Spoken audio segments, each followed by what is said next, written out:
Bapak-bapak, ibu-ibu dan hadirin hadirah, ikhwan wa akhwati din, a'azzakumullah. Kita awali ta'lim kita di sore hari ini dengan sama-sama membaca kalimat basmalah. Bismillahirrahmanirrahim. Alhamdulillahi rabbil alamin.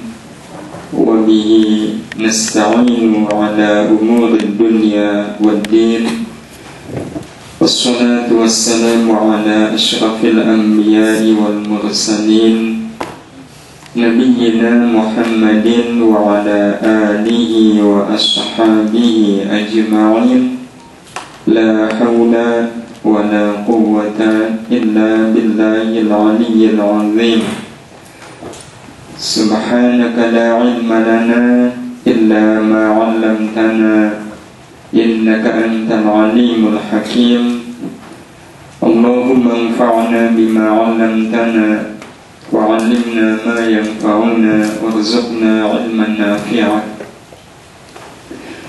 Bapak, Ibu dan saudara-saudara sekalian yang dirahmati Allah, sore ini kita sama-sama melanjutkan kembali program kita menyelami kedalaman samudera surat Al-Mulk. Kita sangat berharap semoga semakin dalam kita menyelami samudera surat Al-Mulk ini, kita bisa mendapatkan mutiara-mutiara yang berharga untuk hidup kita. Dan mudah-mudahan kita terus menggenggam mutiara-mutiara hidup ini sampai ajal datang merenggut kita dalam keadaan di tangan kita ada bekal terbaik yang akan kita persembahkan pada saat kita berjumpa dengan Allah Subhanahu wa ta'ala di yaumil akhir nanti. Amin, Allahumma amin. Bapak Ibu yang dirahmati Allah, ini surat Al-Mulk yang kita sebut sebagai panduan meraih hidup penuh barokah, ya, di mana pengertian hidup penuh barokah itu diisyaratkan oleh Allah di ayat yang pertama dari surat Al-Mulk ini. Tabarakalladzi biyadihil mulk wa huwa ala kulli syai'in qadir. Yang kemudian kita pahami pengertian hidup barokah adalah hidup yang disemai, yang ditanam di ladang keyakinan, yang menumbuhkan pohon-pohon kebaikan yang bermanfaat untuk diri dan orang lain. Inilah pengertian hidup barokah, bermanfaat untuk diri dan untuk orang lain, sehingga hidup kita berkah tidak hanya untuk diri tetapi juga berkah untuk yang lain. Ya, alhamdulillah setelah punya menantu, hidup kami jadi lebih terasa berarti, bermakna. Itu tandanya menantu tadi menantu yang barokah. Ya, nah kalau menantunya barokah, harusnya mertuanya juga barokah, karena memang sebenarnya barokah itu tidak bisa ditumbuhkan sendirian. Barokah itu akan bisa tumbuh ketika bersama-sama. Nah, di antara sekian banyak barokah, ada barokah yang lebih kita harapkan, yakni barokah yang tidak semata-mata duniawi tetapi barokah ukhrawi. Nah, hidup yang barokah, ya, pada akhirnya memang tidak hanya sebatas di dunia tetapi juga di akhirat, yang itu ditandai dengan hidup yang tak berujung akhir penyesalan. Itulah hidup barokah yang lebih luas lagi, adalah hidup yang tak berujung akhir penyesalan. Justru yang kita jumpai ujung akhir perjalanan hidup kita adalah keindahan. Ujung akhir perjalanan hidup kita adalah kebahagiaan yang terasakan nilainya di hari akhir nanti, sehingga betul-betul tidak ada penyesalan di hari akhir, di hari pembalasan. Kalau ada orang yang nanti di hari akhir ya, dia tidak menyesal, itu sebuah isyarat bahwa hidup dia di dunia adalah hidup yang barokah. Karena barokah berarti mendatangkan kebaikan tidak hanya di dunia tetapi juga di akhirat. Adapun orang-orang yang merasakan ujung akhir hidupnya penyesalan, berarti itu hidup yang tidak barokah. Ya, sehingga kita bisa mendefinisikan hidup yang tidak barokah adalah hidup yang berujung akhir kegetiran. Inilah yang dimaksudkan dengan penyesalan. Dikatakan penyesalan karena siapapun yang sudah berada di dalam neraka seperti ini, apa yang diucapkannya? Ini yang Allah Subhanahu wa ta'ala sebutkan di surat Tabarak, surat Al-Mulk yang sedang kita bahas ini. Di ayat yang ke-10 mereka mengatakan, وَقَالُوا لَوْ كُنَّا نَسْمَعُ أَوْ نَعْقِلُ مَا كُنَّا فِي أَصْحَابِ السَّعِيرِ. Inilah ungkapan yang penuh dengan penyesalan. Kalau saja dulu pernah kami waktu di dunia nasma'u, mau mendengar, au na'qilu, mau berpikir, ma kunna, nisayalah kami fi ashabis sa'ir, tidak berada di neraka sa'ir, tidak bersama orang-orang yang berada di neraka sa'ir. Ini ucapan orang-orang yang ada di dalam neraka. Sehingga seperti yang kita sampaikan pada pertemuan yang lalu, kalau kita menginginkan hidup kita tidak berujung akhir penyesalan, maka ketika kita masih hidup di dunia saat ini, yang harus kita lakukan adalah mau mendengar, mau berpikir. Mau mendengar, mau berpikir. Ini syarat kalau kita menginginkan hidup ini barokah. Barokah di dunia, barokah pula di akhirat. Mau mendengar, mau berpikir. Di mana pengertian mendengar yang sudah kita sampaikan pada pertemuan yang lalu, mendengar itu tidak bisa dilepaskan dari melihat. Mendengar itu tidak bisa dilepaskan dari melihat. Sedemikian tidak bisa dilepaskannya, sehingga kalau pengertiannya dibalik, kalau memang mendengar itu tidak bisa dilepaskan dari melihat, terus melihat itu apa? Inilah melihat adalah cara terbaik untuk mendengar. Melihat adalah cara terbaik untuk mendengar. Sebab mendengar yang disertai dengan melihat itu memiliki nilai yang lain bila dibanding dengan mendengar tanpa melihat. Melihat itu akan membuat kekuatan mendengar kita menjadi berlipat-lipat bila dibanding dengan mendengar tanpa melihat. Dan ini sangat-sangat dipahami oleh para ahli multimedia. Ya, karena itu kalau kita lihat TV itu gencar sekali. Mereka berusaha menampilkan sesuatu yang menarik. Bukan menarik dalam pendengaran, tetapi menarik dalam penglihatan. Sebab kalau seandainya kita menyimak televisi hanya dengan telinga, itu sebenarnya isinya semuanya sampah yang tidak menarik. Cuma karena kemudian didesain dengan desain yang sangat menarik pandangan mata,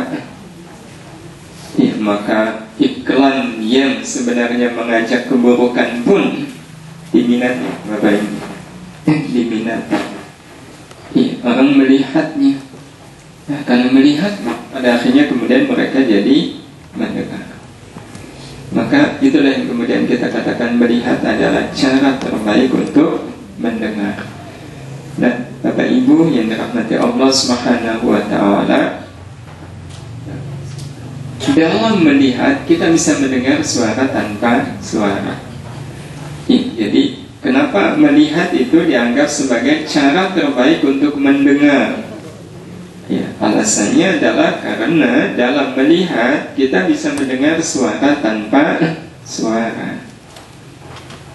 Dan mendengar suara tanpa suara itu akan jauh lebih membekas daripada mendengar dengan ada suara. Mana yang terasa lebih menusuk? Orang yang menghina kita dengan hinaan yang luar biasa, atau orang yang memandang kita dengan pandangan penuh kebencian, penuh perasaan menghina? Mana yang lebih terasa melukai? Bukankah pandangan tanpa kata-kata itu jauh lebih melukai daripada kata-kata yang sangat melukai, tetapi kalau kemudian kita lihat matanya sama sekali tidak menyimpan kebencian. Jadi itu karena memang dalam melihat kita bisa mendengar suara tanpa suara. Ya, sehingga ini mengulang untuk menguatkan, orang yang melihat tetapi tidak mendengar apa-apa dari apa yang dia lihat itu sama dengan dia melihat dalam gelap, melihat dalam buta.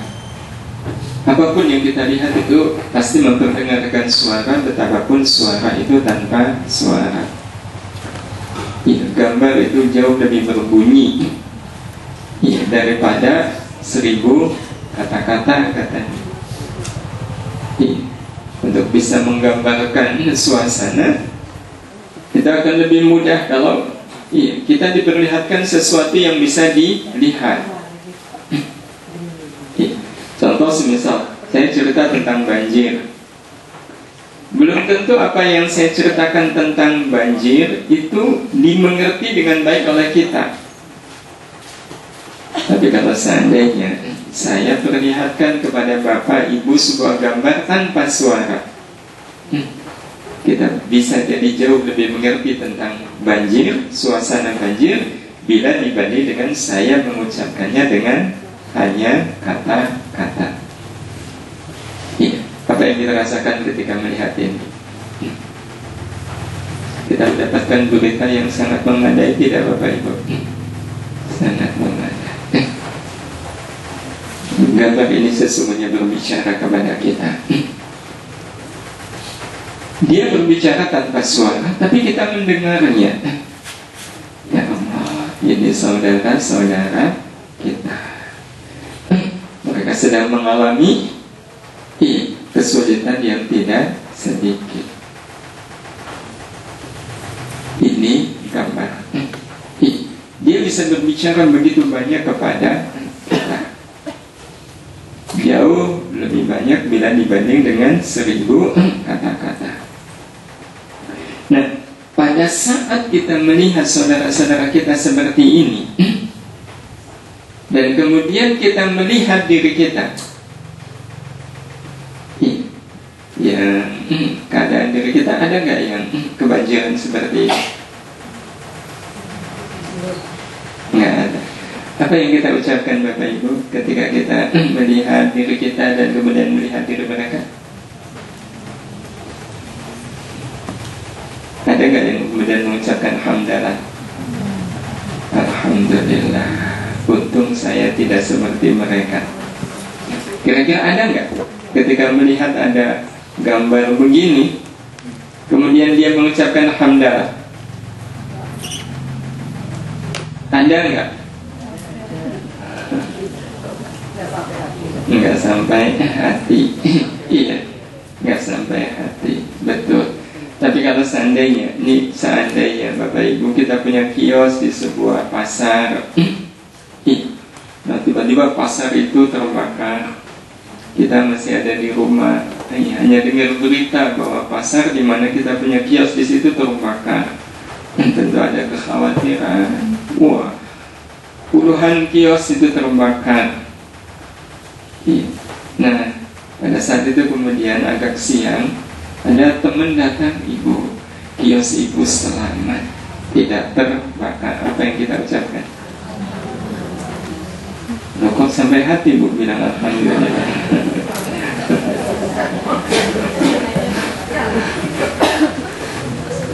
Lupa dengan yang tadi. bukankah kadang spontan kita bilang alhamdulillah. Pada saat itu yang kita lihat siapa Bapak Ibu? Diri kita sendiri, tetapi kita tidak melihat yang lain. Maka kalau seandainya ada orang melihat pemandangan seperti ini, kemudian dia masih sempat mengucapkan alhamdulillah, ya saat melihat musibah yang menimpa pertama itu adalah isyarat bahwa dia sebenarnya buta. Bagaimana mungkin ya, masih memikirkan diri sendiri di depan mata dia. Nyata betul saudaranya sedang dalam keadaan susah. Nah, karena itu Bapak Ibu yang dirahmati Allah Subhanahu wa taala, dalam soal mendengar itu memang masing-masing orang berbeda. Di balik dari apa yang dia lihat bahwa dia mendengar suara, itu bisa jadi ada yang suaranya baik, tetapi ada yang suaranya tidak baik. Itu pada akhirnya bergantung pada kualitas telinga masing-masing yang dia dengar yang mana. Nah, Bapak Ibu yang dirahmati Allah, adakah kita mendengar suara di balik gambar ini? Ada. Iya, suara yang membuat kita bergumam, ya Allah, kasihan sekali anak itu. Ya Allah, kasihan sekali. Bagaimana kalau seandainya itu bagian dari keluarga kita, ya Allah. Tentu kalau ibunya melihat, dia amat sangat khawatir, amat sangat takut. Bukankah kita bergumam seperti itu menunjukkan bahwa gambar ini berbicara dan kita mendengarnya? Itu apapun yang kita lihat itu bersuara. Ini gambar, ya Allah. Ya, banjir bandang, tapi tidak membuat masjid ini kemudian hancur. Ya Allah, betapa maha kuasanya Engkau. Engkau lah yang menjaga masjid ini dari kehancuran. Ada suara yang kita dengar. Itu bukti bahwa dalam apa yang kita lihat, di situ kita mendengar suara tanpa suara. Nah, Bapak Ibu yang dirahmati Allah, karena itulah proses hidup ini sebenarnya diawali dari melihat. Proses hidup dalam hidup kita itu diawali dari melihat. Ini mereview sebentar. Setelah melihat kemudian kita mendengar. Mendengar ini kita jadi punya bahan untuk berpikir. Nah, setelah kita berpikir, kita bisa melihat sesuatu yang lain bila dibanding dengan melihat yang pertama, melihat yang berbeda.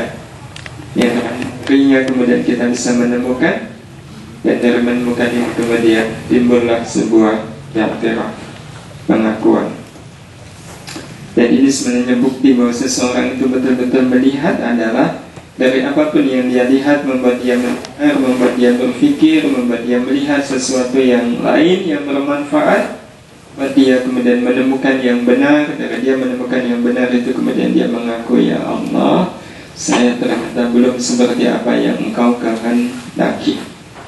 Nah, kalau kesimpulannya adalah i'tiraf, fa'tarafu bidzambihim, kita mengakui betapa selama ini saya lebih banyak salah daripada benar.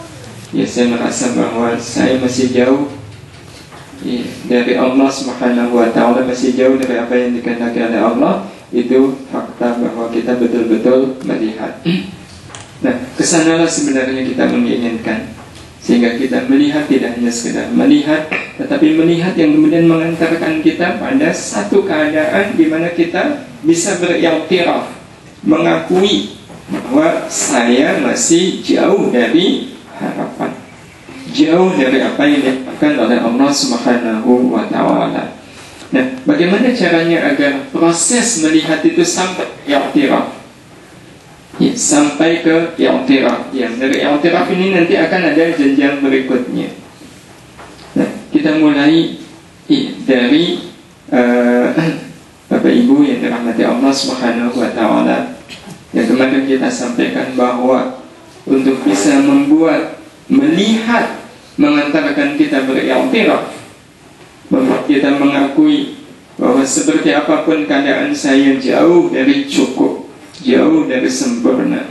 Saya masih kurang, ibadah saya masih kurang, zikir saya masih kurang, baca Quran saya masih kurang, amal baik saya masih kurang, sedekah saya masih kurang. Bagaimana caranya agar kita melihat itu mengantarkan kita pada i'tiraf? Syaratnya kita harus menyandang gelar sebagai ulul absar atau ulil absar. Itu syaratnya. Karena hanya ulil absar sajalah yang akan membuat apapun yang dilihat itu menjadi pelajaran, yang membuatnya bisa mendengar, bisa berpikir, melihat, menemukan, dan akhirnya mengakui diri ini masih banyak kurangnya. Nah, karena itu untuk bisa membuat pekerjaan melihat menghasilkan i'tiraf, sekali lagi kita harus menjadi ulil absar. Dan jadi ulil absar itu ada langkah-langkahnya. Langkah itu sebenarnya kita ambil dari proses dari melihat ke i'tiraf, khususnya 3 yang pertama yang kemarin sudah kita sampaikan. Sederhana saja, yakni melihat dengan sabar, mendengar dengan ikhlas, dan berpikir dengan pasrah. Yang kalau kemudian bahasa lain kan, inilah sosok ulil absar, adalah sosok yang sabar dalam melihat, ikhlas dalam mendengar, dan pasrah dalam berpikir. Nah, secara ini kita ingin uraikan satu demi satu pengertian sabar dalam melihat, ikhlas dalam mendengar, dan pasrah dalam berpikir, yang akan membuat kita insya Allah bisa menggapai al-i'tiraf. Dan al-i'tiraf itu syarat. Itu syarat agar apapun yang ada dalam kehidupan kita ini penuh arti bagi kita dan orang lain. Mengaku bahwa diri ini masih kurang. Karena mengaku diri masih kurang, itu ada kesempatan untuk memperbaiki diri. Nah, kita mulai dari yang pertama.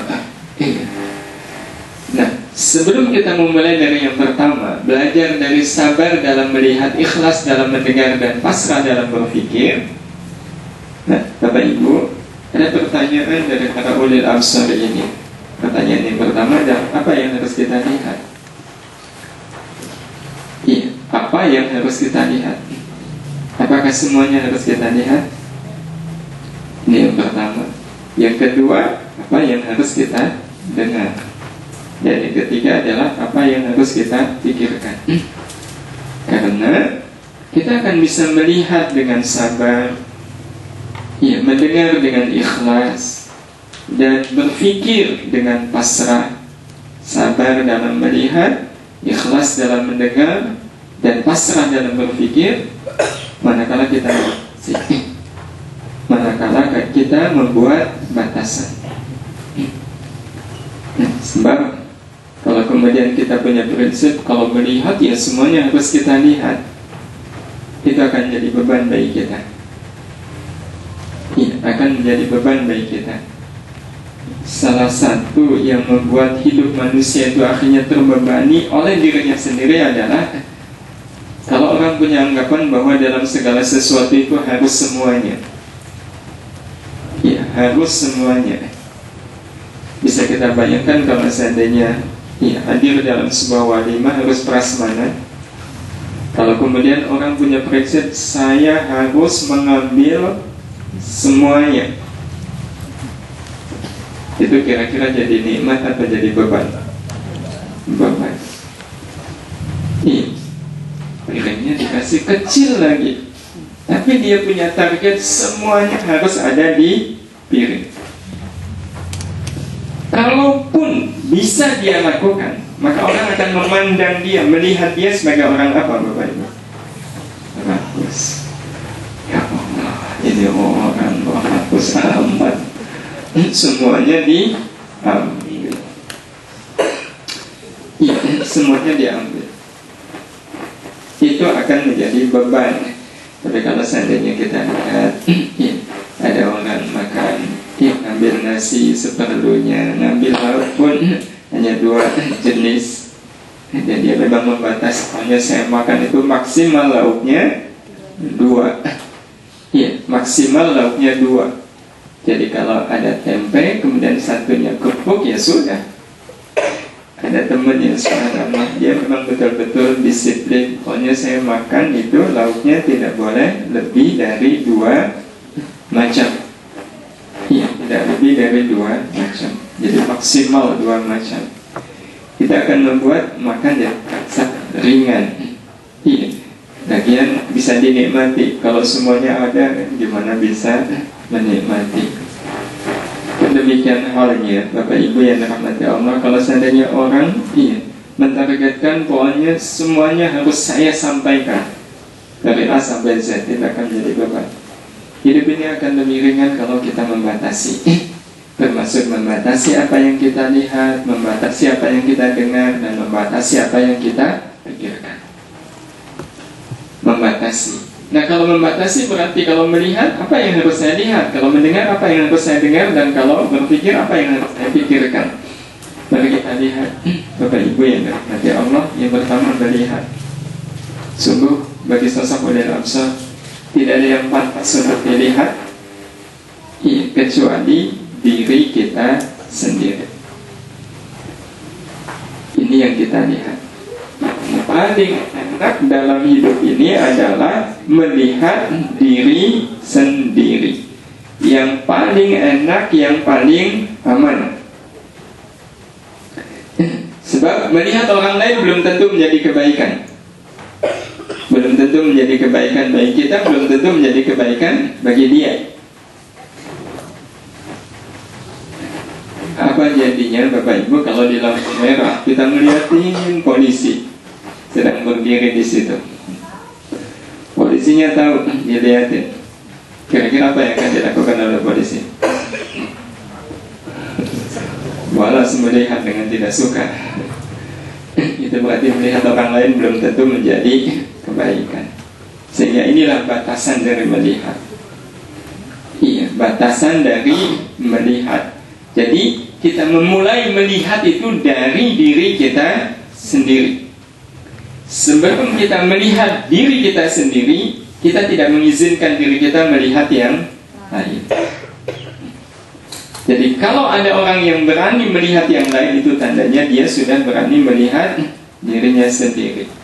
Kalau kita sudah melihat diri kita sendiri, kemudian kita melihat yang lain, maka apa yang kita lihat dari yang lain itu insya Allah memberikan manfaat. Tapi kalau kita belum melihat diri sendiri, sudah keburu melihat yang lain, maka melihat yang lain itu justru bisa mendatangkan bahaya. Dan Allah sudah mengingatkan kita untuk melihat diri kita lebih dulu sebelum kita melihat yang lain. Ini disebutkan oleh Allah Subhanahu wa ta'ala di surat Al-Dzariyat, surat ke-51 ayat ke-21. 51-21. Wa fi anfusikum afala tubsirun. Wa fi anfusikum, dan terhadap diri kalian sendiri, afala tubsirun, tidakkah kalian melihat? Diawali dengan wa fi anfusikum.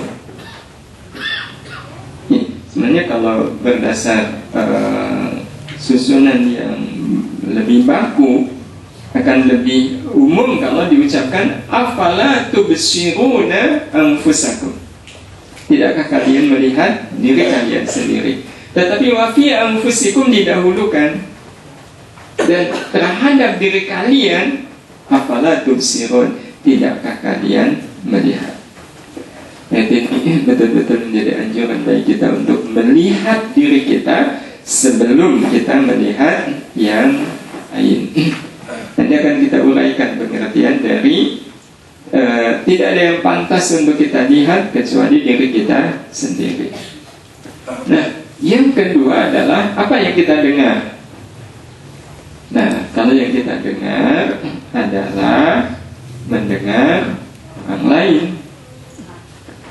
Tidak ada yang pantas untuk kita dengar kecuali ajakan yang baik, lantas mengikutinya. Ini sebaik-baik yang kita dengar. Jadi kalau kita mau mendengar, dengarkanlah segala ajakan kebaikan, lantas kita mengikutinya. Itu batasan kita. Kita betul-betul membatasi. Saya hanya akan mau mendengar kalau apa yang saya dengar itu berisi ajakan kepada yang baik. Lantas kemudian saya mengikutinya. Dan itu disebutkan oleh Allah Subhanahu wa ta'ala di surat Ali Imran ayat 192.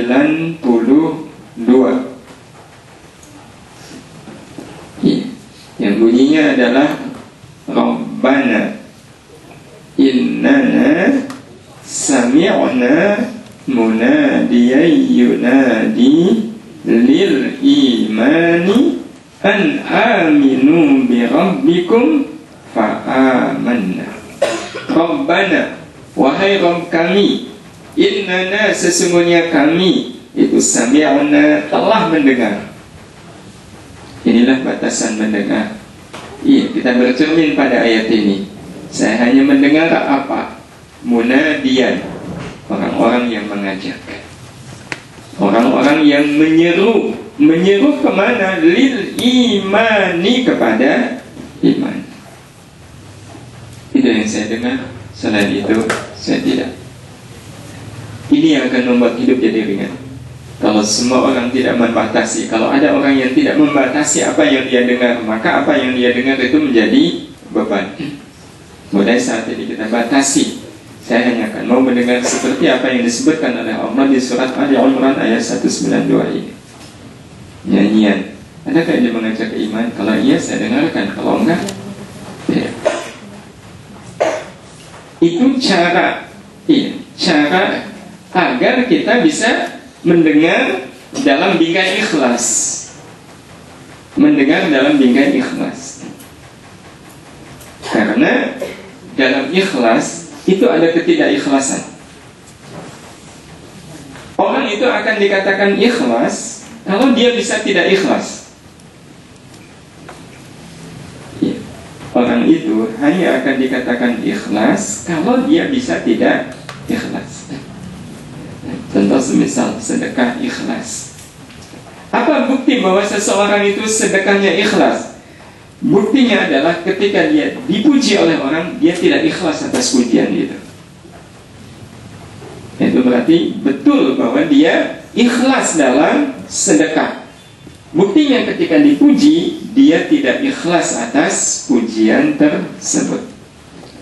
Kalau ada orang ikhlas sedekah tapi dipuji orang juga ikhlas, iya, itu berarti sebenarnya yang mana yang dia ikhlas?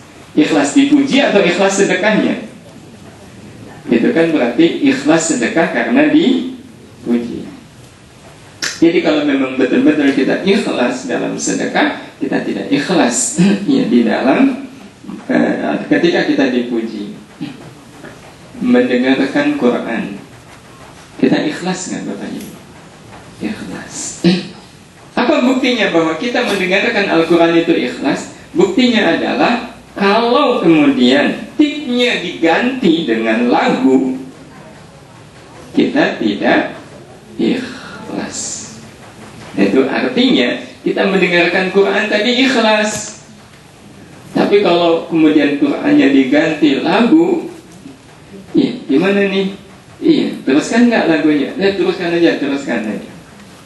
Iya, ikhlas kok, ikhlas. Itu artinya dia dengerin Quran ikhlas, dengerin lagu ikhlas.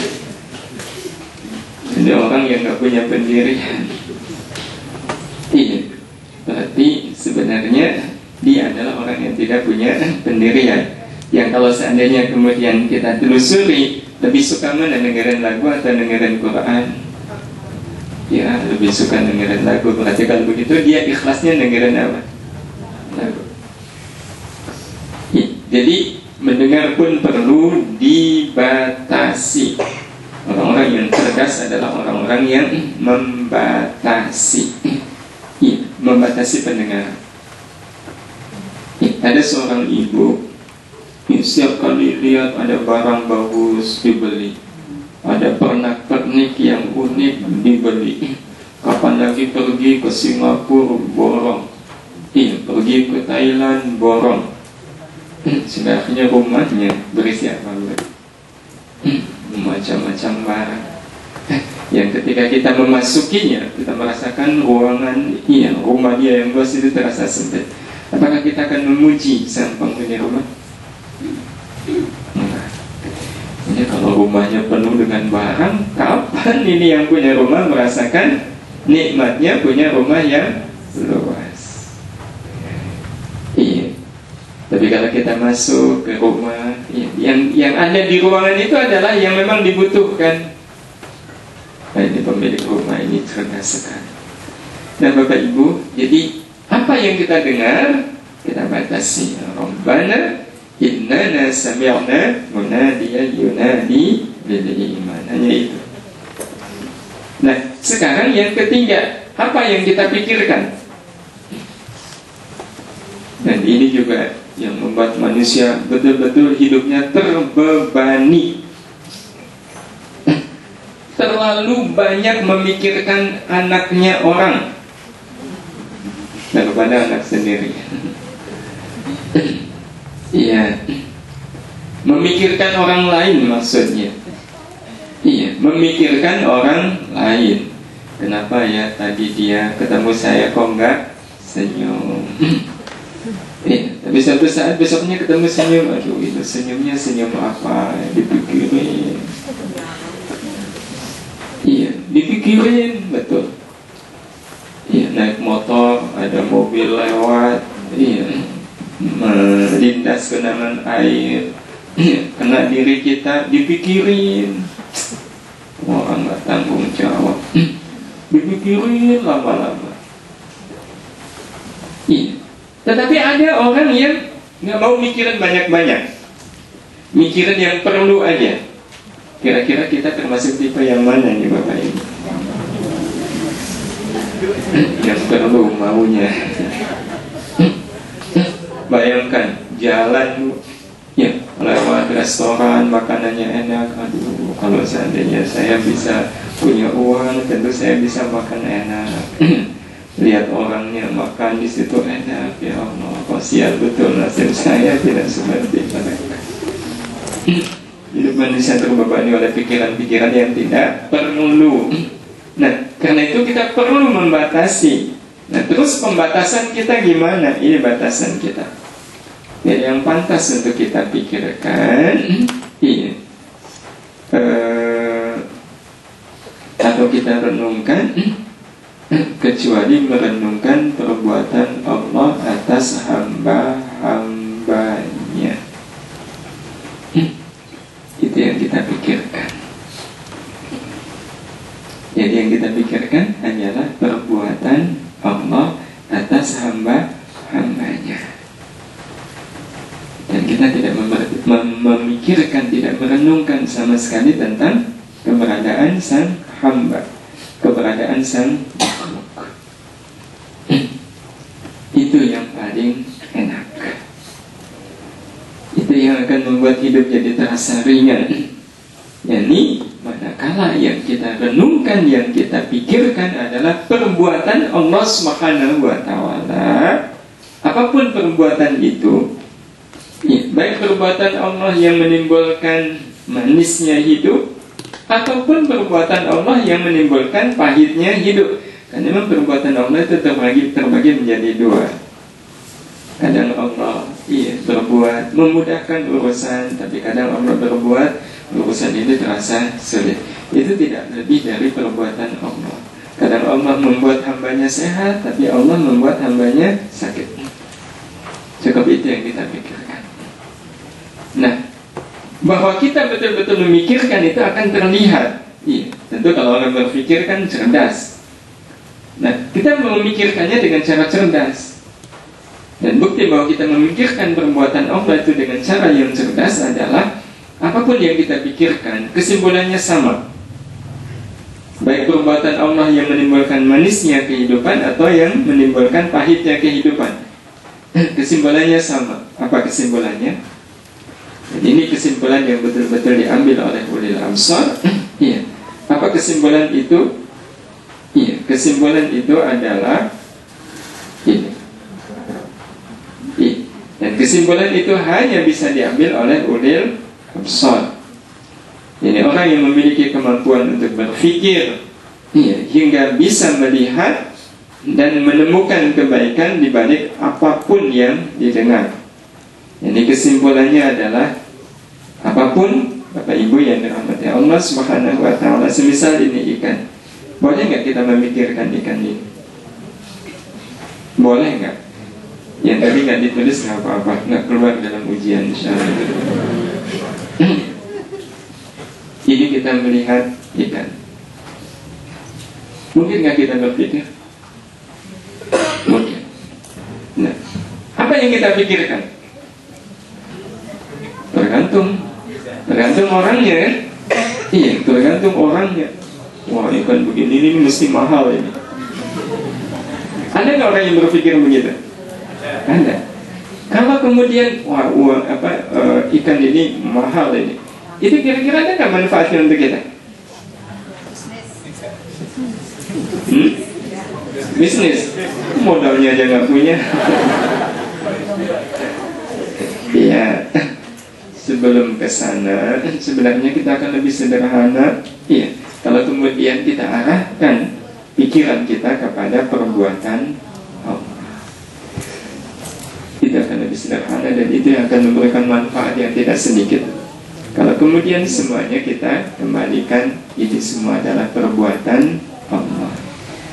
Ya Allah, Engkau yang menciptakan. Subhanallah. Ya, bibirnya berlipstik. Ya, betul-betul lipstiknya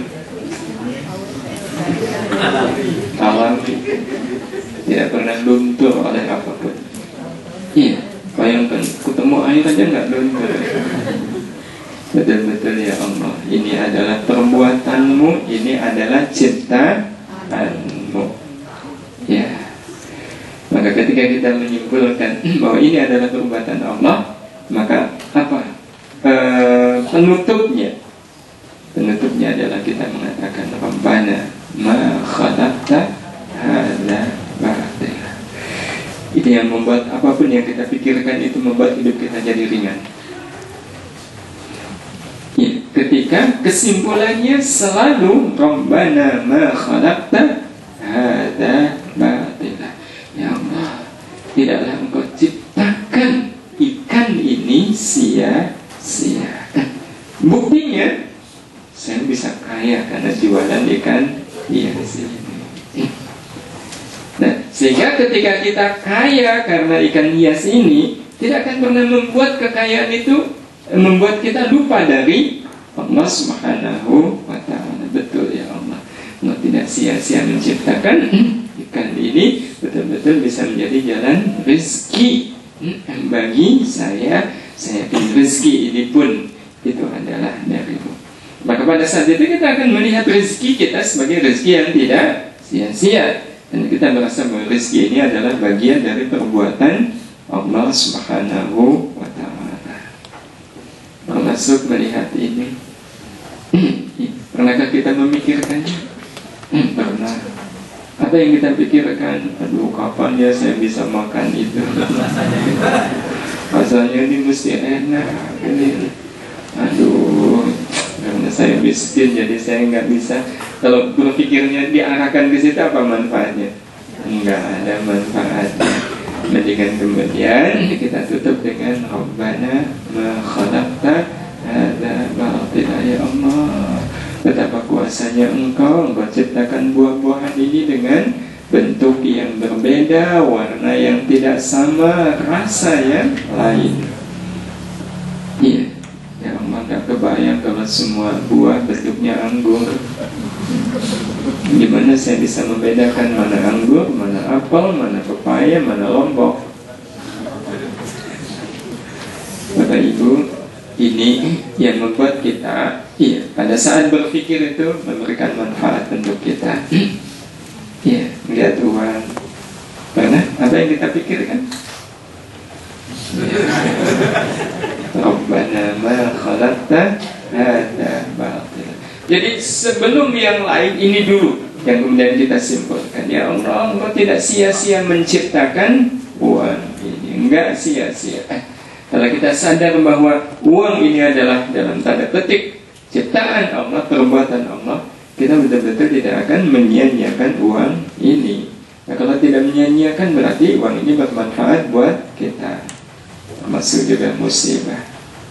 Tidak ada yang kita ucapkan kecuali Rabbana ma khalaqta hadza batila. Hanya apapun, iya termasuk ini. Kalian sama-sama. Spin the cat, spin the cat, spin the cat. Get him up there. Ready, jumping on us. Good kid. Up, come on, kick it. One more, ready, go. Come on, kick it hard. Kick it hard. Good kid, one more time. Good kid. Up.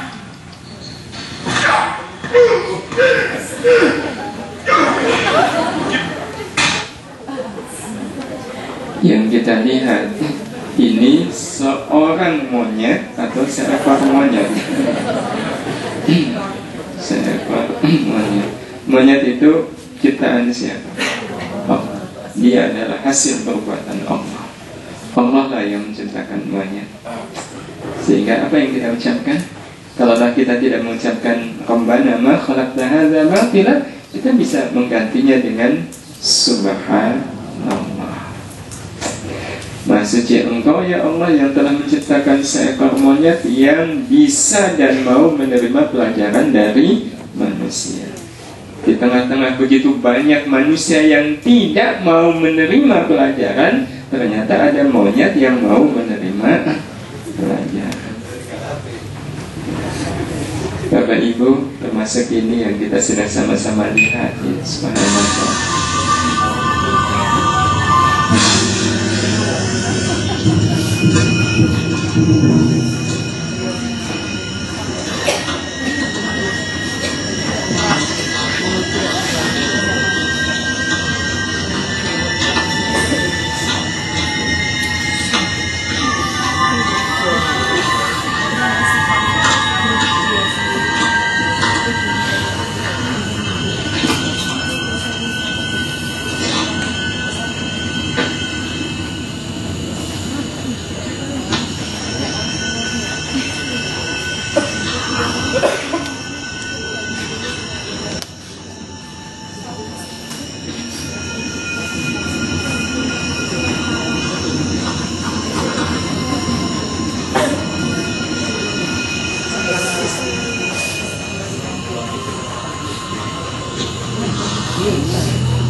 peristiwa seperti ini kecuali mengatakan Rabbana ma khalaqta hadza batila.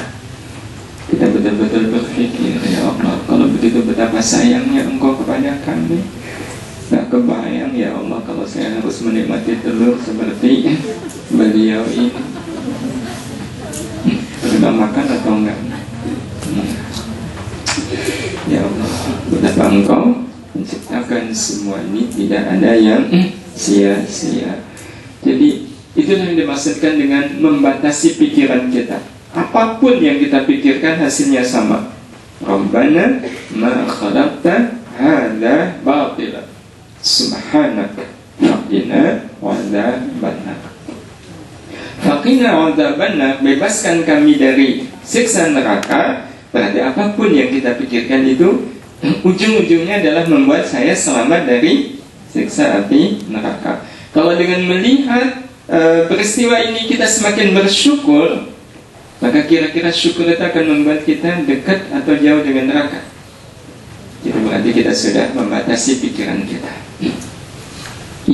Itu pengertian membatasi. Pastikan bahwa apa yang kita pikirkan itu faqina adzabannar, menjauhkan kita dari neraka. Pernah nggak nih yang muda-muda mikirin anaknya orang? Kenapa dia nolak saya? Iya, apa sih masalahnya, dipikirin berhari-hari. Itu kira-kira mikirin anak orang begitu membuat dekat atau jauh dengan neraka? Kalau mikirin kemudian membuat dekat dengan neraka, itu kan sudah rugi berkali-kali. Sudah mikirnya membuat diri ini nggak bisa tidur nyenyak. Mikirin dosen pembimbing yang suka menyulitkan, pernah? Iya. Nah, itu kan mikirkan sesuatu yang tidak ada manfaatnya. Jadi inilah yang dimaksudkan membatasi. Nah, dari apa yang kita sampaikan, ini sebenarnya memang sesuai dengan realita dalam hidup kita. Ada melihat, mendengar, dan berpikir yang semuanya kemudian kita batasi. Iya, semuanya kita batasi. Nah, kenapa hanya 3? Yakni melihat, mendengar, dan berpikir. Sebab Bapak Ibu yang dirahmati Allah Subhanahu wa taala, hidup ini tidak akan pernah bisa lepas dari 3 hal. Yang tadi kita sampaikan, melihat itu melihat diri sendiri. Mendengar orang lain yang mengajak pada kebaikan, dan berpikir tentang ciptaan Allah Subhanahu wa taala. Dalam hidup ini ada 3 hal yang kita tidak akan pernah bisa lepas. Kapanpun kita selalu berhubungan dengan 3 hal ini. Apa 3 hal itu? Yang pertama adalah diri sendiri. Kapan kita bisa melepaskan diri kita dari diri kita? Tidak akan pernah bisa. 24 jam. Saya ingin ketika saya ada di situ, saya nggak ada. Saya mau lari ke hutan. Ketika dia lari ke hutan, di mana dia ada? Ya di situ. Ini yang pertama. Yang kedua, kita tidak akan pernah bisa lepas dari yang namanya alam sekitar. Enggak akan pernah bisa. Ya, dari alam sekitar. Alam di sini bisa luas cakupannya. Manusia itu juga bagian dari alam. Lingkungan itu juga bagian dari alam. Rumah itu juga alam. Pohon, binatang itu juga alam. Dan kita tidak akan pernah bisa lepas dari yang namanya alam sekitar. Saya ingin berpisah dengan alam sekitar. Ya silahkan cari tempat di mana di situ tidak ada alam. Nggak akan pernah bisa. 24 jam kita selalu bersama alam. Nah, yang ketiga adalah kita juga tidak akan pernah bisa lepas dari yang namanya Al-Khaliq, yaitu Allah Ta'ala. Dia yang telah menciptakan kita. Kapanpun, dimanapun, kita selalu bersama Allah 24 jam sehari. Ini realita. Siapapun tidak akan pernah bisa lepas dari 3 hal ini: diri sendiri, alam sekitar, dan Al-Khaliq. Nah, diri sendiri itu selalu kita lihat. Ya, diri sendiri itu selalu kita lihat. Betapapun kita tidak bisa mendengar diri, tapi kita pasti bisa melihat diri. Betapapun kita dalam gelap, kita bisa melihat diri kita nggak? Bisa. Tapi kalau orang lain belum tentu. Satu-satunya yang selamanya kita bisa melihat seperti apapun keadaan diri kita, ya diri kita. Nah, kalau alam sekitar itu kita dengar. Ya, kita tidak akan pernah bisa lepas. Ya, hubungan kita dengan alam sekitar adalah mendengar. Hubungan kita dengan alam sekitar adalah mendengar, bukannya melihat, tidak. Ya, mendengar. Ya, sekali lagi mendengar. Batu. Kapan Kapan kita merasa berinteraksi dengan batu? Kalau batu itu bunyi ya. Kalau batu itu bunyi. Dan kita tidak pernah berada dalam satu tempat di mana kita tidak mendengar suara alam. Pernahkah kita berada di satu tempat dan kita tidak mendengar suara alam? Pernah. Iya. Saya merasakan, iya, yang saya rasakan adalah sunyi. Nah, kalau kita bilang sunyi berarti yang kita dengar apa? Iya, mendengar sunyi. Bahwa kita tidak mendengar apa-apa, itu karena kita mendengar sunyi. Iya. Wah, sunyi sekali. Dari mana kita tahu bahwa sunyi sekali? Dari mana? Dari telinga. Dari telinga.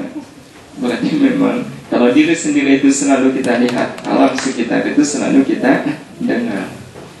Adapun al-khaliq, bisakah kita melihat? Tidak. Bisakah kita mendengar? Tidak. Tapi kita bisa memikirkan melalui ciptaan-ciptaannya. Dan itu Rasulullah SAW menganjurkan kita untuk selalu merenungkan, memikirkan ciptaan-ciptaan Allah. Nah, kita tentu inginnya pada saat melihat diri sendiri itu menjadi kebaikan, mendengar alam sekitar menjadi kebaikan, dan memikirkan ciptaan Allah menjadi kebaikan. Gimana caranya? Caranya sederhana. Kalau melihat diri sendiri, lihatlah dengan sabar. Kalau melihat diri sendiri, lihatlah dengan sabar. Apa pengertiannya? Pengertiannya adalah pada saat kita melihat diri kita sendiri, pastikan kita melihat diri kita itu dalam keadaan sabar. Itu pengertian melihat diri sendiri dengan sabar. Itu artinya, ya, pastikan pada saat kita melihat diri kita sendiri, kita dalam keadaan sabar. Itu yang akan membuat kita selalu melihat diri kita itu dalam keadaan menyenangkan. Apa yang paling tidak menyenangkan dalam hidup ini? Manakala kita melihat diri kita dalam keadaan tidak sabar. Kalau nggak percaya, pas lagi nggak sabar, coba bercermin Bapak Ibu. Apa yang kita temukan dari wajah kita? Tapi kalau kita dalam keadaan sabar, kemudian bercerminlah, kita akan merasakan diri kita adalah sesuatu yang menyenangkan. Itu kalau melihat diri kita sendiri, pastikan sabar. Sekarang kalau mendengar alam sekitar, iya. Nah, alam sekitar kan bukan diri kita sendiri. Alam sekitar adalah apa yang ada di luar diri kita. Kalau kita mendengar alam sekitar, pastikan kita mendengarnya dengan ikhlas. Pastikan kita mendengarnya dengan ikhlas. Sebab kalau kita mendengar suara alam sekitar dengan ikhlas, maka kita akan berdamai dengan alam sekitar. Kalau kita mendengarnya dengan ikhlas, maka alam sekitar tidak akan menjadi musuh bagi kita. Dia akan menjadi sahabat bagi kita. Kalau kita mendengarnya dengan ikhlas. Iya, mendengarnya dengan ikhlas. Contoh semisal mendengar suara orang ngomel yang diomelin kita, tapi kita ikhlas. Itu kira-kira kita akan bermusuhan nggak dengan orang yang ngomel? Enggak. Dan orang yang ngomel kepada kita pun pada akhirnya musuhan nggak dengan kita? Enggak kan? Iya, sebab orang yang ngomel dan yang diomelin ikhlas, kuat berapa lama dia ngomel? Kan sebentar. Saya omelin kok kelihatan dia ikhlas. Dia berbalik pikiran, rugi saya ngomelin dia. Mendingan diem aja. Itu ikhlas. Apapun kalau kita mendengarnya dengan ikhlas, kita akan bersahabat. Kita akan bersahabat dengan apa yang kita dengar. Nah, itu kalau mendengar. Sekarang kalau memikirkan perbuatan Allah. Apa yang bisa kita lakukan kalau kepada Allah? Pasrah. Sabar, ikhlas, dan pasrah. Inilah yang pada akhirnya membuat kita insya Allah menjadi ulil absar. Jadi ulil absar itu ada pada kesabarannya, keikhlasannya, dan kepasrahannya. Dan tiga hal ini nyata ada pada diri kita. Ya, sehingga kalau kita bersikap pada diri kita sendiri, yang dibutuhkan adalah sabar. Kalau kepada yang lain itu ikhlas. Dan kalau kepada Allah Subhanahu wa ta'ala, kita tidak bisa punya pilihan yang lain kecuali pasrah.